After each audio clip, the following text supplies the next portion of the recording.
Welcome to our time together. My last several devotions were readings from Christian author C.S. Lewis. And in a couple of those readings, he gave his thoughts about the Trinity. And I'd like to add some thoughts of my own. The first thing to keep in mind, though, any time we describe God, is a theme that is repeated throughout the Old Testament, but especially in the book of the prophet Isaiah. For example, in Isaiah chapter 46, we read, "I am God, and there is no other. I am God, and there is none like me." So anytime we talk about God and compare him to something or someone else, we will always fall short, because God is unlike anyone or anything in all creation. Now that didn't stop C.S. Lewis from using analogies such as geometry in order to explain God and the Trinity. And in fact, the Bible itself compares God to many things. The Bible compares God to a shepherd, a rock, a fortress, a shield, a father, a mother, a king, light, fountains, lions, trees. The point is not that we shouldn't use what is around us to try to understand God. The point is that none of these things will ever do justice to describing who God is. They will all fall short in one way or another. And we see this especially in our concept of the Trinity, the holy mystery of God as three persons, yet one being. This concept of Trinity applies to nothing and no one else in all creation. Follow me on this train of thought, and you will see how remarkable the concept of the Trinity is. It's natural for us humans to group things together into categories of things that are like them. So we have different kinds of trees, different categories of birds, different types of rivers, different kinds of stars, different types of people. This is a way for us to try to make sense of the world around us. But then we come to God, who is unlike anyone or anything else. You cannot put God in a category.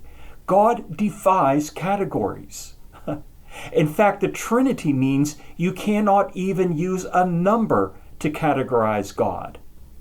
The number 1 doesn't apply to God because God is three persons.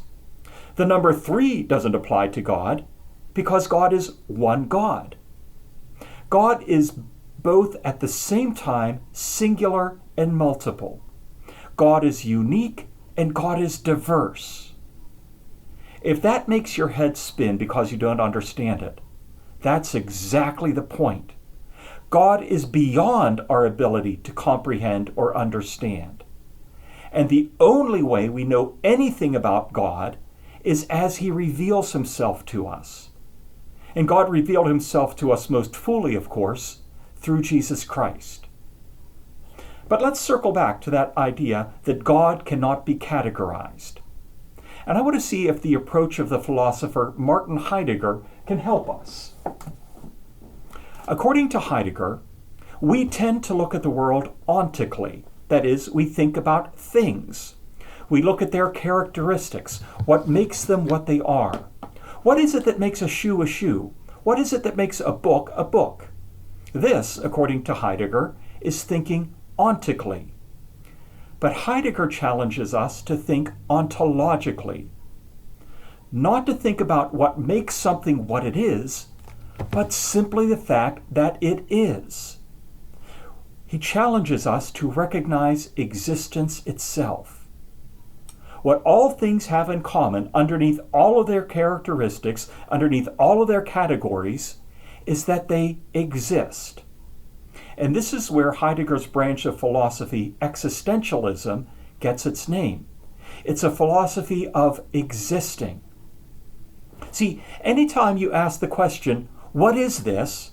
And you answer, this is, it is the is that matters most, not how you finish the sentence. What does all this have to do with God? Well, God is ontology itself. God is the is of everything. God is the existence that makes all things possible. In fact, this is how God described himself to Moses when Moses asked him his name in Exodus chapter 3.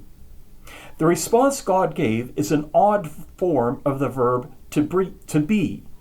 It could be translated I am, or I exist, or I cause to become. In other words, God told Moses, I am existence itself. I am the one that makes existence possible for anything. God is the is that allows anything to exist at all. You can't fit God into any category. You can't make any comparison of God to something else, because all categories of all things depend upon Him. And the concept of the Trinity is one example of God's utter uniqueness. Would you pray with me, please? Lord, who you are is beyond our comprehension.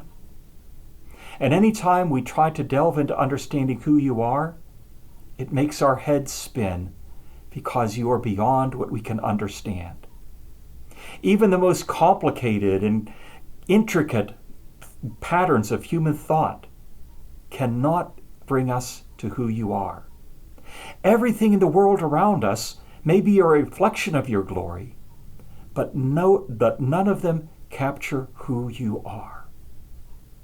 Help us, Lord, always to be in wonder and in awe of the fact that there is no one and nothing like you, and that you are the one who allows existence to exist at all.